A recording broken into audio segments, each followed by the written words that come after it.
Hi, I'm Edward, and I'm proud to introduce the Marching Revolution podcast. Just a heads up, this show is powered by my AI workforce, so you won't be hearing my voice just yet. Instead, you'll be hearing two AI hosts bring these stories to life. Thanks for being here. Enjoy the show, and welcome to the revolution. This is the Marching Revolution podcast.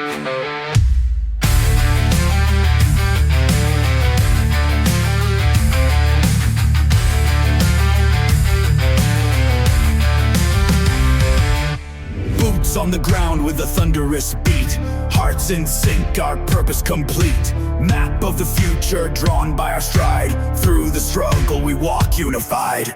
Marching forward where no chains can hold, hands in the dirt we All right, everyone, welcome to what we're calling the Marching Revolution. Yeah, welcome. You could say we're two folks who've spent a fair few Friday nights under stadium lights, completely captivated by the sheer artistry of the marching arts. Definitely. Guilty as charged. We've got a really fascinating topic today. Yeah, it looks like a good one, and a really interesting mix of materials to explore it with. Absolutely. So today we are taking a deep dive into the legacy and impact of the Empire Statesmen Drum and Bugle Corps. Right. And our starting point, the kind of core framework for this whole discussion, is this article titled More Than a Corps, The Empire Statesmen Showbiz Revolution, 1983-2013. It's by Edward Michael Francis. Okay. And it makes a pretty significant claim right there in the title, that the Empire Statesmen weren't just another drum corps, but actually a showbiz revolution. Wow. Okay. Showbiz revolution. That's a strong term for a drum corps. It is. So our mission today really is to unpack that claim. What exactly does it mean to call a drum corps a showbiz revolution? Why would that label even fit? And why, based on these sources we have, might it actually matter? What's the significance? Exactly. And to figure that out, we've got this whole stack of other sources you sent over. Yeah, it's quite a collection. There are excerpts from forum discussions, looks like Drum Corps Planet, Reddit, some historical summaries like an Empire Statesman history PDF, notes on their uniforms, their soloists. Oh, interesting. And even a legal disclaimer connected to one of the sources. Right. Okay. That's quite a mix. It seems like a great way to approach it, though. We get the main argument from that Francis article. Yeah, the central thesis. But then we layer in all these other viewpoints. Fan reactions, the straight historical facts, maybe some competitor perspectives. And general discussion about the whole DCA scene, the all-age activity. Which gives context. Oh. So the idea is to use all these different pieces to really explore what that more than a core article is getting at. Exactly. Pull out the key ideas, maybe some surprising details, and just make the whole story come alive for you, the listener. Okay, so speaking of sources, you mentioned a legal disclaimer. Let's maybe get that out of the way up front. Yeah, it's included right in the source materials. It says, and I'll read this neutrally as it's presented, "The views and opinions expressed on the Marching Revolution," which seems to be the title used in that specific source material, "are solely those of the show's creator and author. Okay. They do not represent the views or opinions of any other individuals, businesses, or organizations, past or present, including but not limited to former employers, collaborators, or subjects discussed." Got it. So standard disclaimer stuff. Pretty much. It adds, all commentary is strictly for educational and critical purposes only, utilized under fair use doctrine. Right.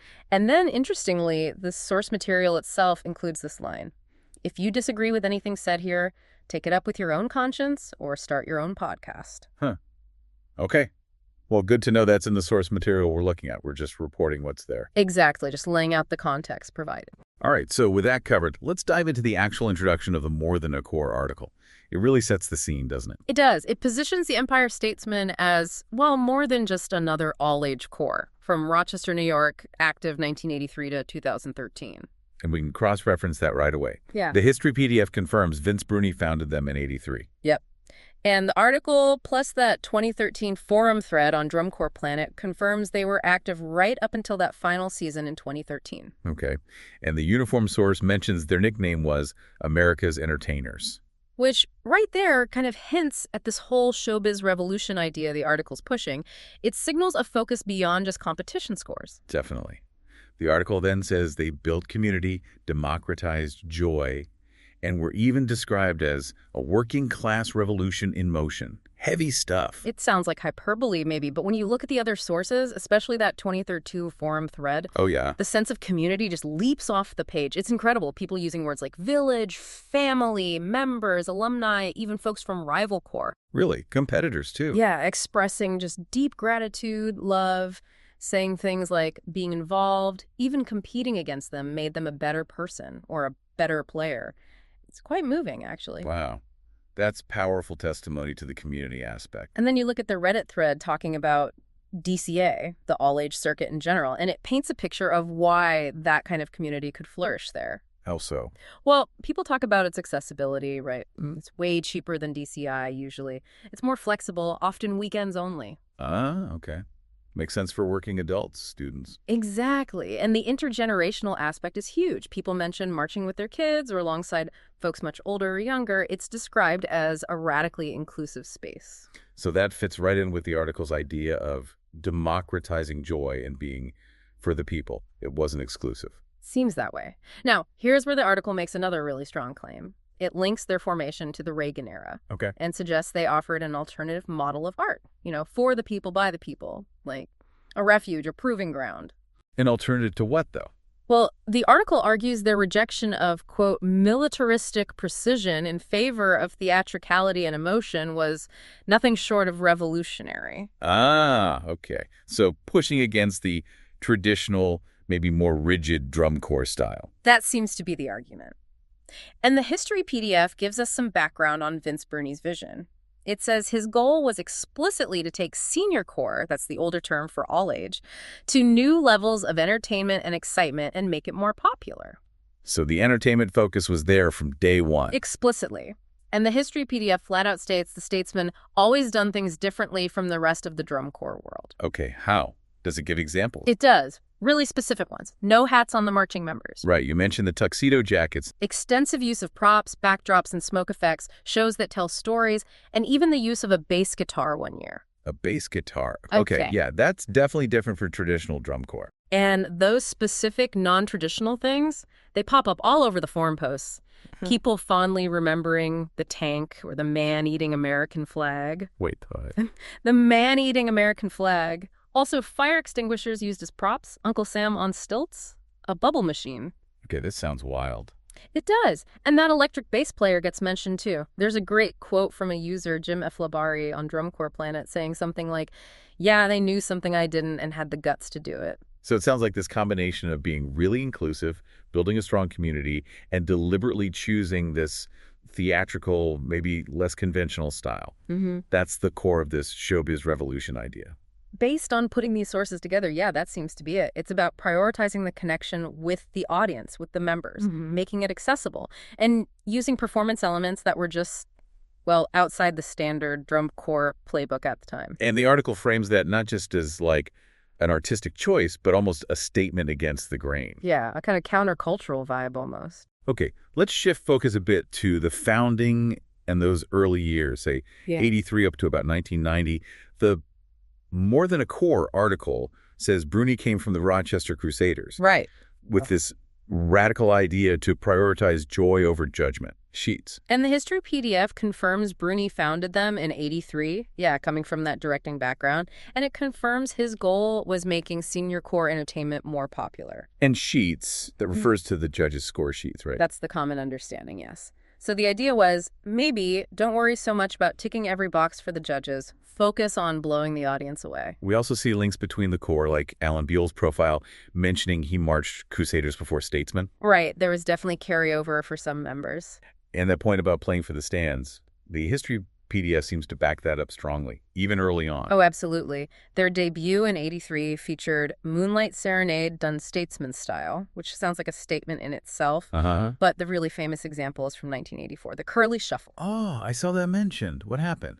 According to the history PDF, that one song got an almost minute-long standing ovation at the DCA finals. A full minute. Just for one tune. Apparently. That's a pretty undeniable connection with the crowd right from the get-go. No kidding. That shows where their priorities were. And you see that echoed constantly in the forum comments across the years. People praising their entertainment value, Fran Herring calling them the most unique, most entertaining. Right. Fred Windisch saying they give the paying customers a show and making that argument that the only judge that really matters is the paying public. Yeah, I remember that quote. And he adds that the public had been speaking loud and clear for many years since Vince had the foresight to bring his product to market. That's strong support for the article's point about their focus. And Bruni's leadership style. Mm-hmm. The article describes it as egalitarian, creating space for everyone, embodying that all-age spirit of mutual support. How do the sources reflect that? Well, again, that Reddit thread about DCA is really illuminating. It keeps coming back to the flexibility, no age restriction, the accessibility taking just about anyone who puts in the effort, being a great environment to learn. And cost factor. And the lower cost, yeah. Way cheaper tuition is mentioned. All of that builds a picture of an inherently inclusive environment. It fits perfectly with that idea of mutual uplift across different ages and backgrounds, which is kind of the promise of the all-age model. Okay, let's get into their peak period, the championship years. Mm-hmm. We're talking 90s through the 2000s. Mm-hmm. The article lists 5 DCA World Championship titles. That's right, 1991, 1994, 1997, 1998, and 2004. And the history PDF confirms all those. Every single one. And it confirms the show themes mentioned in the article, too. Like, 1991 was In the Mood era stuff, 94 was Frank Sinatra, 97 was Miss Saigon, 98 West Side Story, and 2004 was City of Angels. These are well-documented wins. The article argues, though, these weren't just wins. They were statements, cultural experiences, celebrating American popular music swing, Broadway, jazz, soul, but through a working-class lens. What does that mean exactly? How do they do it? The history PDF offers some clues. It describes their 1997 Miss Saigon show as a complete change in programming for them, really focusing on telling the story with raw emotion and power. Okay, so dramatic storytelling. Yeah. And the 1998 West Side Story apparently fused classical technique with urban grit. So taking familiar, popular works, but giving them a specific, maybe less formal, more emotional spin. And the range of music seems key, too. The sources keep mentioning different styles. Definitely. We see the Sinatra show, the Rat Pack tribute in 2001, where Vince Bruni himself played Sinatra. Fran Herring mentioned that in the forum, called it a great tribute. Right. Then there's the jazzy verve and statesman swagger of City of Angels in '04, and Kenton's Jazz in '05, mentioned by Dale Barai. It's consistently drawing from that broad catalog of American popular music, not just sticking to one niche. The article also calls them agitators. Like they were in this creative arms race with rivals, caballeros, brigadiers, and basically pushing DCA, the organization, to recognize audience engagement as a real measure of success, not just the technical scores. Well, the history PDF certainly notes the intense rivalries and close finishes with corps like the caballeros, bushwhackers, and brigadiers during that time. It was a competitive era. And those competitor comments in the farewell thread are really telling here, aren't they? Absolutely. You have people from rival corps saying the statesmen pushed them, made them better. Like F. Bonzo saying he benefited from Empire pushing the bar higher and higher. Or Jeff Ream from West Shoreman calling them bitter rivals, but adding they respected the hell out of you. That shows the impact they had, even on their direct competition, maybe precisely because they did things differently. And the consistent theme, coming back to give the paying customers a show, prioritizing the audience, it really does sound like they were actively championing that approach within the competitive landscape. Yeah, maybe using audience appeal as its own form of competitive advantage, or at least arguing it should be valued more in the judging. And their dominance in the 90s was recognized formally, right? Yes. The History PDF explicitly confirms they were named Corps of the Decade by the World Drum Corps Hall of Fame. Why? What was the reason given? For their incredible consistency. A string of 10 straight top 3 finishes and 4 DCA world titles in the 1990s. That's sustained excellence. So let's drill down more into that unique style and identity. The article called it Drum Corps for the People. The uniform's a big part of that visual tuxedo jacket. It's not the military look. Yeah, the uniform source is crystal clear. They always incorporated a tuxedo jacket and confirms the America's Entertainers nickname. And the history PDF notes no hats. When you picture that tuxedo look versus the traditional shako and plumes, it's a stark contrast. It really is. It immediately signals something different. Entertainers, artists, maybe neighbors, like the article suggests, rather than a military unit. And the article claims this, along with the nickname, was almost a political stance. That's the article's interpretation, yeah.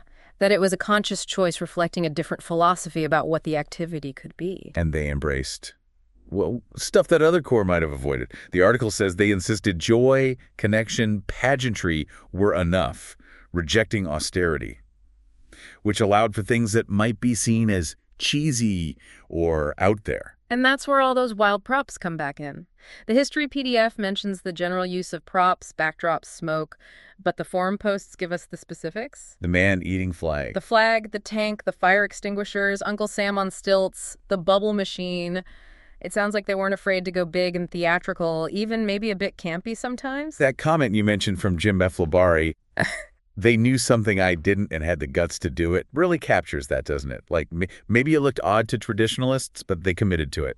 Yeah, and Dale Barry's comment about initially thinking some of it was pure Wisconsin cheddar or solid milk product, but then being won over, shows that their approach, while maybe unconventional, was ultimately effective in connecting with people, even skeptics. And the shows themselves were designed to be accessible, emotionally engaging. That seems key. The history PDF talks about shows, telling stories, the raw emotion and power of Miss Saigon. And you mentioned the soloists, Richie Price, Joey Perreault, David Boots Martin. They were crucial for delivering that emotion. Often, yes. A powerful trumpet or soprano solo can really carry the emotional weight of a moment. The soloist source highlights them as key figures. And Vince Bruni playing Sinatra in the Rat Pack show. That's pure theatricality. Absolutely. And think back to that reaction to the Curly Shuffle brought the house down, that huge ovation. That's the direct payoff of prioritizing audience connection and emotion. The forum users echo that, calling shows incredible, entertaining, eliciting strong feelings. Jeff Ream remembering the drum major crying at the end of shows. Yeah, that really highlights the depth of emotional investment from performers right through to the audience. And they were loud too, right? They didn't shy away from making an impact sonically. Apparently not. Dale Barty described their 99 brass line as having significant edge, and the history PDF talks about them blowing the crowd away in 97 and those massive ovations. So yeah, they had power and presence. Let's talk about community impact. Yeah. The article paints this picture of the corps being built on community labor parents, alumni, neighbors, teachers functioning like a village or family. And honestly, that to the Empire Statesmen forum thread from 2013 is probably the strongest evidence for this. It reads like a collective love letter. Yeah. The depth of feeling, the use of terms like family, the messages shouting, "I love you guys," and thanking every single one of you, past and present. It's incredibly powerful. You feel that bond just reading it. Even competitors felt it, you said. Yeah, Hardcore Pinello mentioned how supportive Dave Bruni was when their core Fusion was starting up. That suggests a community spirit that extended beyond just their own organization. And the article emphasizes their open door policy, offering space and belonging to everyone, regardless of age or background. Which, again, connects directly back to what people say about DCA on Reddit. No age limits, welcoming different skill levels, we'll take just about anyone, focusing on teaching, being affordable and manageable with weekend schedules. It really does sound like the structure itself fostered that kind of inclusivity. It seems built into the DCA model, and the statesmen appear to have really embodied that ethos. So the article then takes this observation and frames it as modeling a form of collectivism. It talks about intergenerational solidarity, volunteer infrastructure, performance as shared emotional labor, Right. And contrasts this with individualism, even using the phrase collectivism that capitalism abhors. Okay, so let's break that down based on the sources. The mix of ages marching together. That's clear from Reddit and forum posts like Sarnia Sam mentioning their son marching Bari in the last year. Right, the volunteer infrastructure. It's strongly implied by the lower costs and the weekend model. These corps generally rely heavily on volunteers and community support to function, unlike maybe more heavily funded groups. Okay, and the shared emotional labor. Well, you see that in the descriptions of the performance style, the raw emotion, the connection, and especially in the heartfelt emotional tributes in the forum thread. People talk about being a better person because they learn from others in the corps. That points to a deep level of shared experience and mutual support. So the characteristics are there in the sources. The article's framing collectivism that capitalism abhors is the author's specific interpretation of why those characteristics are significant. Exactly. It's an analytical lens the author applies to the observed reality of the core structure and culture, as reflected in the supporting materials. Okay, so what happened? The article moves into the final years, roughly 2010 to 2013, and talks about mounting pressures. It claims it became fiscally impossible to sustain the core. Yeah, it attributes this to the pressures of late capitalism. Things like ballooning costs for transport, insurance, facilities, equipment, and a lack of state or local funding. Does that track with what we see elsewhere, like in the Reddit discussions about DCA? Very closely, actually. Those threads discussing the state of DCA, the challenges core face, the DCI merger talk, they constantly bring up financial difficulties. Rising costs are cited again and again as a major hurdle for core survival. People talk about affordability being a good thing about DCA. Right, way cheaper tuition is a plus. But they also mention downsides, like less amenities compared to DCI, and there's definite worry about costs going up, potentially squeezing out groups. One user, GDS1981, mentions specific factors. Yeah, things like parents having less free time to volunteer or support, and just the overall rising cost and time commitment required to run a competitive core these days. It sounds like a widespread issue. So the financial pressures described in the article seem very real based on those discussions. It appears so. The article also mentions recruitment suffering, with younger members maybe choosing DCI or just finding it too expensive to participate. And again, the Reddit threads touch on this. They do. People talk about using DCA as a stepping stone or training ground for DCI, or choosing DCA specifically because DCI was too expensive or time-consuming. So there's definitely a dynamic between the two circuits. Yeah, and GDS 1981 on Reddit explicitly notes recruitment also suffered, and mentions seeing some DCA groups with smaller numbers in recent years. So the recruitment challenges the article points to seem consistent with broader trends discussed by participants. Yet, despite all this, the article says they fought on until their final performance at the 2013 DCA Championships. Right, refusing to compromise their identity. Exiting, as the article puts it, with full hearts, swinging horns, and their signature style. And that 2013 forum thread to the Empire Statesmen seems timed perfectly for that farewell season. Exactly. It's dated right around the championships that year, and the whole tone is tribute and farewell. It confirms 2013 was their last hurrah, and they definitely performed at finals. And the comments there.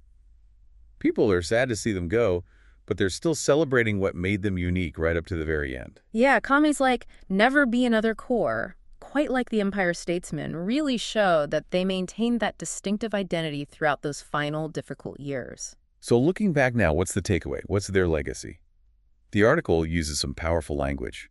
Working class masterpiece, artistic coalition, joyous rebellion. Strong words again. It argues they proved excellence doesn't have to be cold or distant from the audience. And those forum threads, especially the farewell one, really feel like evidence for that. The personal stories, the impact described by members, fans, even rivals, it backs up those descriptions. People calling them unique, entertaining, praising their guts. And that line from F. Ponzo, I am a better person because I competed against you.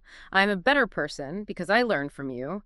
That speaks volumes about being more than just competitors. Maybe an artistic coalition is a good way to put it. And Fran Herring defending their style against critics who called it cheesy. That really fits the joyous rebellion idea, pushing back against stricter, maybe more serious norms. Definitely. The article also suggests their legacy lives on in other cores that dare to entertain, in designers who prioritize emotion, in audiences who are changed by seeing them. Do we see hints of that influence? Well, those comments from members of other core, like Hardcore Mellow from Fusion, saying the Statesmen supported them and showed me as a teacher there's more than one way to do things, that's direct evidence of influence. Right. Passing on. And the Reddit discussions where people lament the state of DCA sometimes express a longing for more core with that statesman-like give the paying customers a show attitude. It suggests their model is still seen as valuable, maybe even necessary.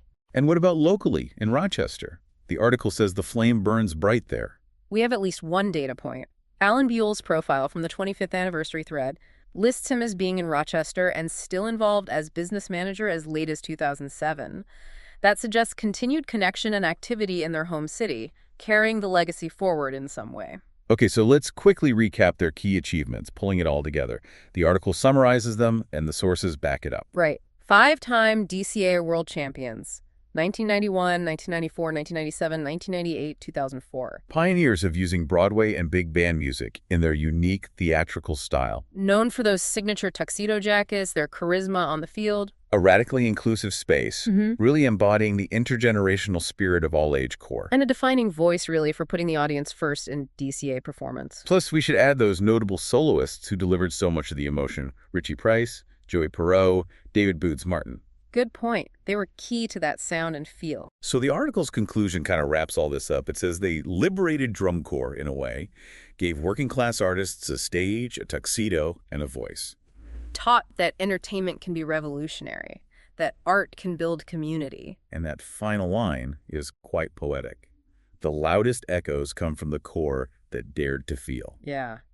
It's a powerful summation of the argument presented throughout the article, drawing on all those threads we've discussed from the supporting sources. So when we pull back and look at everything we've explored, this deep dive really suggests the Empire Statesmen were something more than just a highly successful competitive unit. Absolutely. Even with those 5 championships, which is a huge achievement in itself, the story that emerges from these sources is much richer. It really feels like they stand as this potent example of how marching arts, this specific activity, can genuinely build community, and a really deep, inclusive community for people across ages and backgrounds. Yeah, creating bonds that clearly lasted based on those forum posts. And it shows how making entertainment and that emotional connection with the audience, the top priority, how that can be a really powerful and valid artistic choice. Even if it means being unconventional, using fire extinguishers and bubble machines. Right, even if it means challenging the traditional norms of the activity. That Showbiz Revolution label, while maybe dramatic,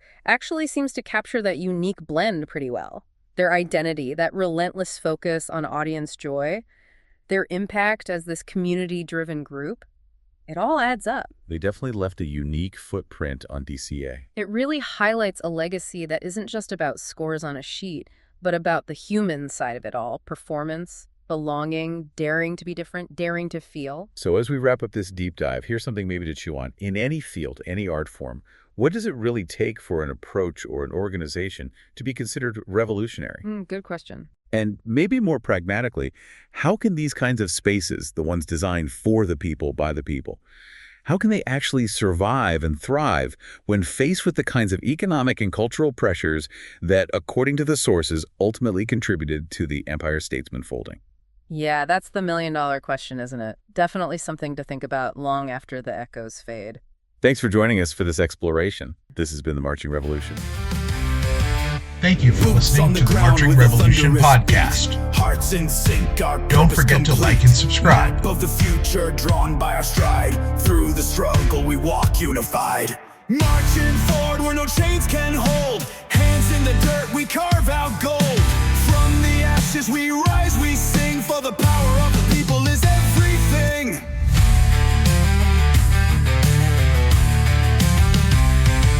Flags that wave like the dawn's first light, guiding us through the endless night. Every step shakes the earth awake. Our voices roar for justice's sake.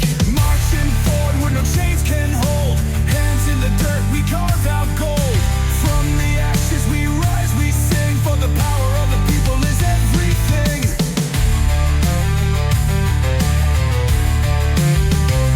The rhythm of hope, it pounds in our chest. We won't stop until we've done our best. The world is ours to turn.